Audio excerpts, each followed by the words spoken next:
Đây là các bạn nhầm vẽ tra Android developer ngàyนี้ខ្ញុំបានសរសេរកូដចែករំលែកទៅកាន់អ្នកនរគ្នាគឺខ្ញុំចែករំលែកពីដំណើរកម្សាន្តរបស់ខ្ញុំទៅខេត្តពោធិ៍សាត់ដោយខ្ញុំបានទៅចូលព្រៃអាំងមាន់ជាមួយនឹងមិត្តភ័ក្តិរបស់ខ្ញុំនៅស្រុកភ្នំក្រវាញខេត្តពោធិ៍សាត់ហើយតំបន់ដែលយើងទៅលេងនោះគឺមានឈ្មោះថាអូដាបើសិនជាអ្នកនរគ្នាបានទៅដល់ស្រុកភ្នំក្រវាញខេត្តពោធិ៍សាត់អ្នកគ្នាកុំភ្លេចសួរអ្នកនៅទីនោះផងថាផ្លូវណាទៅលេងអូដាព្រោះនៅទីនោះអាចធ្វើឲ្យអារម្មណ៍អ្នកទាំងអស់គ្នាប្លែកដោយសារតែខ្ញុំគិតថាអ្នកទាំងអស់គ្នាដែលស្ដាប់វីដេអូខ្ញុំភាគច្រើននៅភ្នំពេញបើសិនជានៅខេត្តគឺយើងអត់សូវ stress បានទេប៉ុន្តែបើអ្នកនៅភ្នំពេញដូចគ្នាគឺយើង stress ខ្លាំងនៅតំបន់នេះវាភ្នំសងខាងហើយអូនៅកណ្ដាលហើយក្នុងអូហ្នឹងគឺមានថ្មដាដូច្នេះហើយបានគេដាក់ឈ្មោះវាថាអូដាខ្ញុំអត់សូវដឹងពីប្រវត្តិរបស់អូដានេះទេហើយខ្ញុំក៏មិនដែលបានទៅ research តាក់ទងទៅនឹងប្រវត្តិរបស់អូដានេះដែរគ្រាន់តែថាខ្ញុំដឹងថានៅនឹងមានលំកពើអញ្ចឹងតំបន់កពើហ្នឹងគឺកពើច្រើនមែនតើហើយអ្នកទាំងនេះលេងទៅលេងចំកន្លែងប្រយ័ត្នទៅលេងចំកន្លែងកពើតែឡែវហើយអ្នកទាំងគ្នាមើលតែមុខខ្ញុំទៅដឹងហើយថាយើងអ្នកនៅភ្នំពេញគឺយើងទៅលេងខេត្តអង្រងគឺវាសប្បាយចិត្តចឹងឯងមួយឆ្នាំបានទៅពោធិ៍សាត់2ដងដោយសារតែស្រុកកំណើតខ្ញុំនៅពោធិ៍សាត់ហើយខ្ញុំទៅពោធិ៍សាត់ហ្នឹងគឺទៅលេងឪពុកម្ដាយរបស់ខ្ញុំពីឪពុកម្ដាយរបស់ខ្ញុំគឺខ្ញុំមានមិត្តភ័ក្តិជាច្រើនដែលមានមិត្តភ័ក្តិទាំងរួមចំនួនទាំងមុនចំនួនមុននិងចំនួនក្រោយនៅពេលដែលយើងទៅលេងគឺយើងតែងតែពវល់គ្នាទៅលេងកន្លែងណាមួយឬក៏ទៅអង្គុយជុំគ្នាកន្លែងណាមួយដើម្បីហូបអីជុំគ្នានិយាយរឿងក្នុងចិត្តអីចឹងទៅដោយសារតែយើងស្គាល់គ្នាយូរហើយមិត្តក្រោម10ឆ្នាំទេអ្នកខ្លះក៏ដល់លើស10ឆ្នាំទៀតអញ្ចឹងការស្គាល់ចិត្តស្គាល់ថ្លើមគ្នាហ្នឹងគឺវាជាកាន់សកម្មភាពរបស់ខ្ញុំវិញគឺនៅពេលហ្នឹងខ្ញុំទៅមួយមិត្តភ័ក្តិរបស់ខ្ញុំហើយខ្ញុំគាត់ថាទៅបេះផ្លែគុយខ្ញុំធ្លាប់បេះនៅខេត្តកំពង់ឆ្នាំងជាមួយនឹងមិត្តភ័ក្តិរបស់ខ្ញុំដែរប៉ុន្តែឆ្នាំនេះគាត់បានទៅផ្ទះទេហើយនេះមិត្តភ័ក្តិខ្ញុំម្នាក់ទៀតគាត់ប្រមូលទៅបេះផ្លែគុយហ្នឹងហើយអត់ស្គាល់ដើមគុយទេអ្នកគ្នាគឺអ្វីដែលយើងនឹកស្មារតីអ្នកទៅបេះផ្លែគុយគឺអត់ស្គាល់ដើមគុយទេហើយដើរទៅងើយខ្ញុំដើរបុកស្បុកក្រោមខំពេញខ្លួនដោះអាវក្រាបព្រៃចេញសាច់ឡើងកម៉ាប់យើសាច់3ជាន់អ្នកហាត់ខ្លាំងជីមគឺសាច់3ជាន់ចឹងហើយអ្នកគ្នា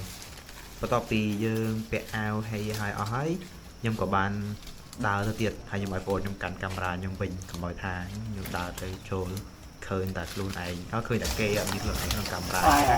ស្រាប់តែពេលទៅបលភ្លាមជាប់បលាវប់ស្រែកញ៉ាចនៅក្នុងព្រៃហ្នឹងដោះបលាចេញឡើងទៅបន្តទៀតនិយាយទៅ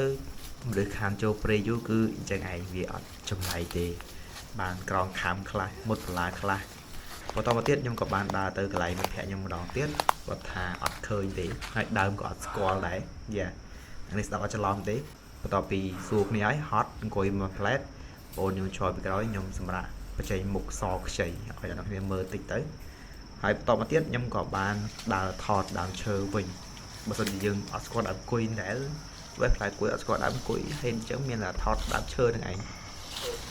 តែយ៉ាងណាមិញយើងបានចេញរមែនអត់អ្នកនរគ្នាបើសិនជាយើងអត់បានចេញរទេក៏យើងអត់ស្គាល់ប៉ុន្តែចេញរហើយក៏គាត់អត់ស្គាល់ដែរបន្ទាប់ពីយើងដើររឆ្អែតឆោតណាខ្ញុំក៏គិតថាអត់កើតទេខ្ញុំត្រូវចុះទៅអូវិញខ្ញុំមានអាកាសក្តៅហើយស្រេកទឹកអញ្ចឹងក៏ខ្ញុំចុះទៅអូវិញតោះមកខ្ញុំឃើញអាទឹកផលនេះផលពេញមកនេះហើយខ្ញុំកំពុងដើររកន្លែងណាវាចេញពីណាមកអត់ដឹងសោះហើយក៏មកខ្ញុំឲ្យបងខ្ញុំកាន់កាមេរ៉ាចុះទៅមុនតែពេលចុះទៅឃើញទឹកនៅផលចេញមកខ្ញុំរកlạiចេញវាចូលមកអត់ឃើញអត់ដឹងថាវាផលចេញវាប្រឡោះណាមកវាដូចជារូងអីមួយអញ្ចឹងប៉ុន្តែតិចណាអ្នកទាំងអស់គ្នាខ្ញុំនិយាយមែនបើសិនជាអ្នកទាំងអស់គ្នាបានទៅលេងឲ្យត្រាំវាគឺតិចខ្លាំងតែនៅកន្លែងហ្នឹងវាលោយត្រង់ថានៅខែនេះគឺជាខែ4ខែរៃយំអញ្ចឹងមានទឹកតិចមានរៃយំក្នុងព្រៃហើយដឹងថានៅក្នុងព្រៃវាសម្បូរសត្វរៃយ៉ាងខ្លាំងតែអ្នកអាចស្ដាប់សំឡេងផ្ទាល់បាន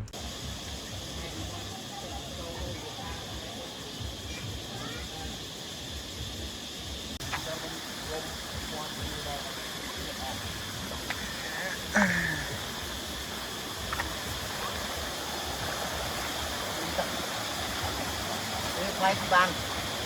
ខ្លៃគេគុំវាគុំវាធម្មតាខ្ញុំទៅ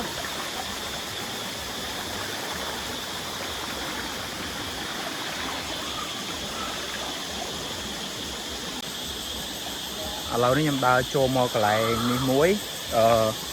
ទៅជាខ្លាំងមែនតែនដូចនៅក្នុងរឿងអញ្ចឹងទៅទេសភាពនៅក្នុង background របស់ខ្ញុំបានហើយនេះគឺជា សភាពនៅក្នុងអូដាដូចសក់ក្បាលវាអាច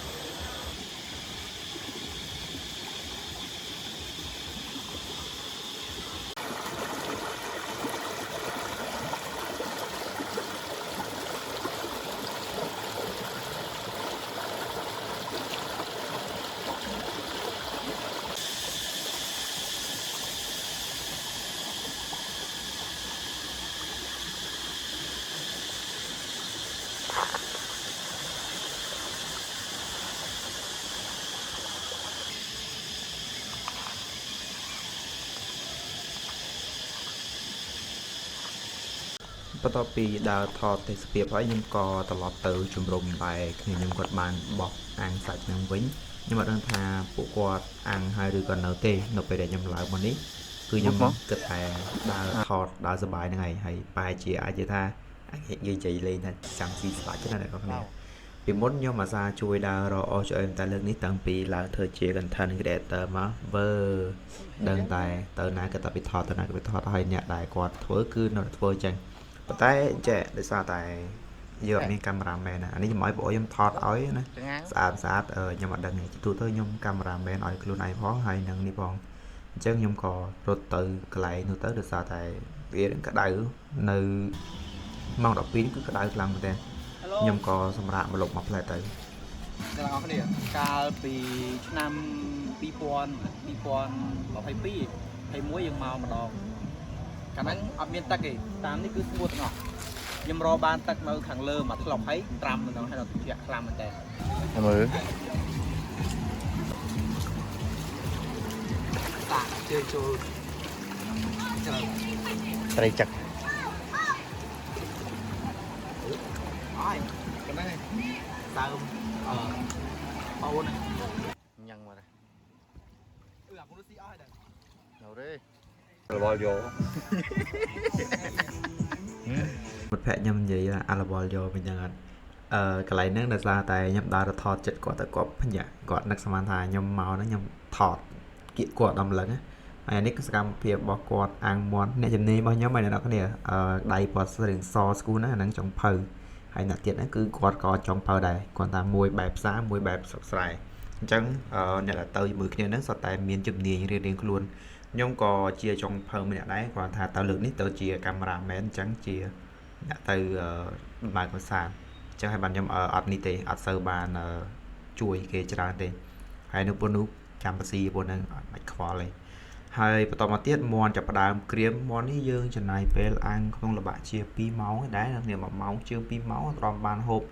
រហូតដល់យើងនេះទៅហើយដាក់អេជាក់តិចទៅដើម្បីចាំមាន់ទ្រាំតែមាន់បានច្រើនហ្នឹងជាក់ហ្នឹងវាចង់អស់បាត់ហើយ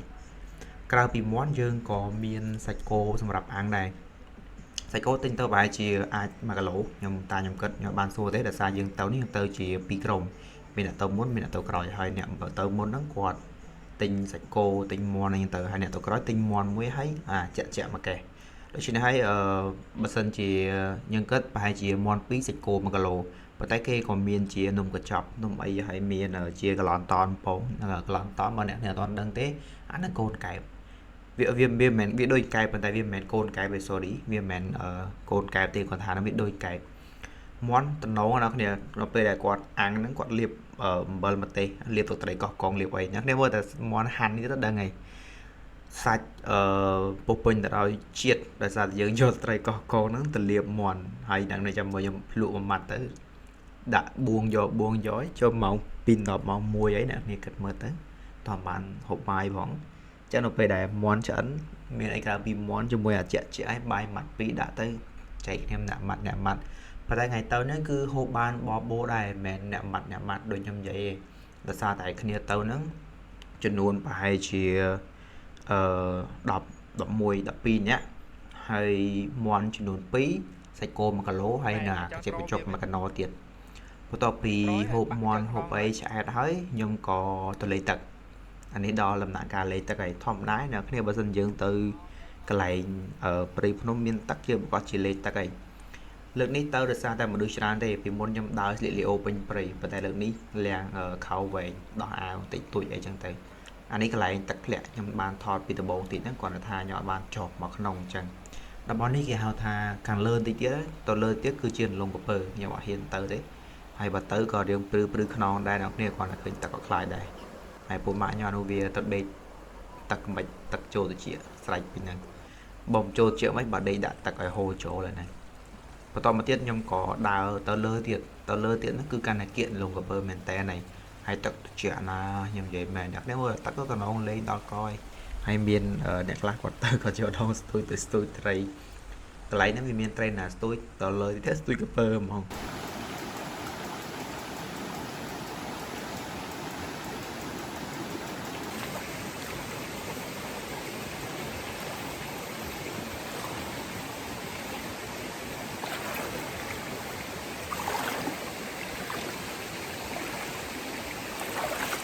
នេះដល់គ្នាម្ដុំកន្លែងនេះគេហៅថាលំកពើខ្ញុំគាត់ថាប្រហែលជាមេកន្លែងហ្នឹងអាចទៅលើប្រហែលជា1គីឡូម៉ែត្រអីទៀតបានដល់លំកពើកន្លែងនេះជាកន្លែងតំបន់មនុស្សឆ្លងកាត់អញ្ចឹងកពើខ្ញុំគាត់ថាវាអត់នៅបើនៅក៏តិចដែរបើសិនទៅលើទៀតអាចនឹងច្រើនប៉ុន្តែតាមអ្នកដើរព្រៃគាត់និយាយថាគឺសត្វកពើច្រើនដល់គ្នាអ្នកមើលកន្លែង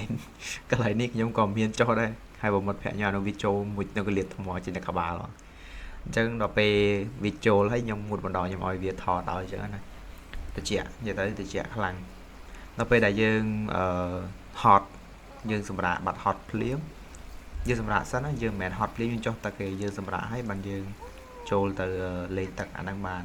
យើងអត់ងាយមានបញ្ហាដល់ពេលដែលលេងបានមួយផ្លេតគ្នាខ្ញុំមកក្រុមទៀតមកតាមមើលខ្លាចខ្ញុំឡើងទៅដល់លើដល់កន្លែងលងកពើហ្នឹងគាត់ថាហើយមកលើអញ្ចឹងតលេងក្រោមវិញគាត់ថាគាត់និយាយថាកន្លែងកពើឯងប៉ុន្តែខ្ញុំគាត់និយាយប៉ុន្តែខ្ញុំដឹងហើយដោយសារយើងអ្នកនៅស្រុកហ្នឹងដូចគ្នា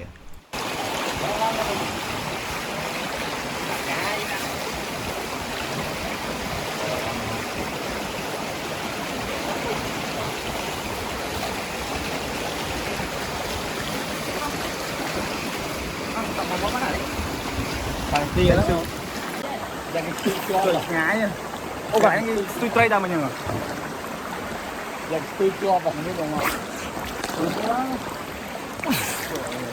ha ha ha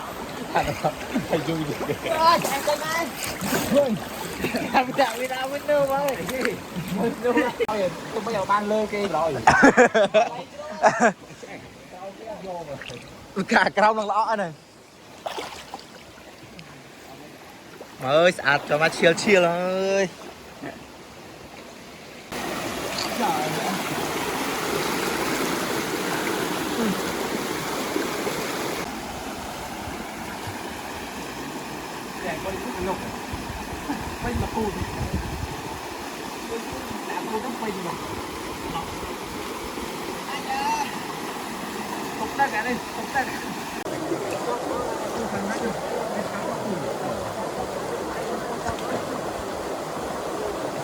Đầu hai tuôn đâu nói rồi. Em hai tuôn đâu á. Let's go. Let's go. Bắt đầu.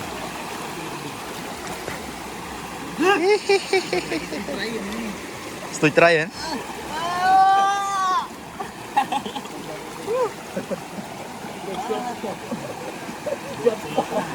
Đây, nó bôi bơ nào thế đấy.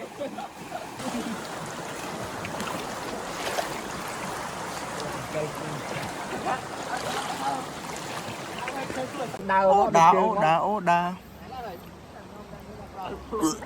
Ơi nào.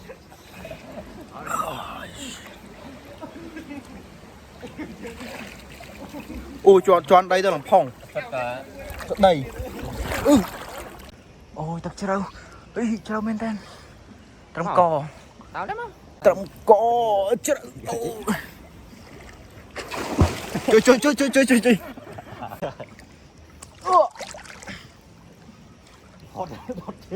Một chơi này. Vai kia ai lăng lười vậy. Chơi. Ui. Lịch các bạn, lịch. Ai kia ai lăng lười mà đây một chữ. Là đi dương lên tặc hồi ấy. Từ sụp hiếp nó đa. Này anh mơ ba. តពីលេងតាក់ហើយពួកខ្ញុំទៅឋានៈវិញហ្នឹងគឺអត់មានធ្វើអីទេទៅដល់ហ្នឹងទៅអង្គុយលេងនិយាយគ្នាលេងហើយយើងរៀបអីវ៉ាន់ដើម្បីទៅវិញអញ្ចឹងពួកខ្ជិលថតអត់បានថតឡើយជួបរៀបអីវ៉ាន់រៀបអីប្រមូលសម្រាប់ប្រមូលអីអញ្ចឹង អញ្ចឹងនេះគឺជាសកម្មភាពរបស់ខ្ញុំនៅពេលដែលខ្ញុំរៀបចំចេញវិញរៀបពាក់កៅអៅតុបតែងខ្លួនហើយក៏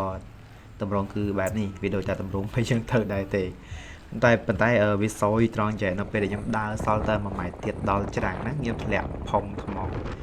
មទៅហើមជង្គង់ថ្ងៃឈឺជង្គង់ឡើង3 4ថ្ងៃនេះគឺជាផ្លូវចេញទៅវិញផ្លូវចេញផ្លូវចូលតែមួយទេគាត់ថាពេលចូលខ្ញុំបានថតដោយសារតែយើងជិះមកវាកាន់តែបានពិបាកពេកអ្នកគ្នាអាចមើលលេងបានផ្លូវគឺជាផ្លូវក្រហមឯរៀងហុយតិចបើសិនជាមានអាកាសទៅលេងគួរតែពាក់ម៉ាស់ពាក់អាវដែលវែងពេកអីហើយមានមួកបាត់ភាពអីត្រឹមត្រូវកុំឲ្យទៅផ្នែកទៅទេឬក៏ទៅដោយអត់ពាក់មួកបាត់ភាពអីដីកន្លះភ្នែកអីសូម្បីតែខ្ញុំទៅហ្នឹងខ្ញុំពាក់មួកសុវត្ថិភាពអីក៏នៅតែដីជោភ្នែកខ្ញុំដែរខ្ញុំពាក់ស្រោមមួកពាក់អីទៀតអញ្ចឹងវីដេអូខ្ញុំថ្ងៃនេះមានតែប៉ុណ្្នឹងទេអ្នកនរគ្នាអរគុណច្រើនសម្រាប់ការចំណាយពេលដ៏មានតម្លៃដើម្បីទស្សនាវីដេអូមួយនេះបើសិនជាមានឱកាសដើរលេងក្រោយទៀតខ្ញុំព្យាយាមផ្តិតយកសកម្មភាពផ្សេងៗដែលខ្ញុំបានថតខ្ញុំមកចែកម្លែកទៅកាន់ទាំងអស់គ្នាទៀត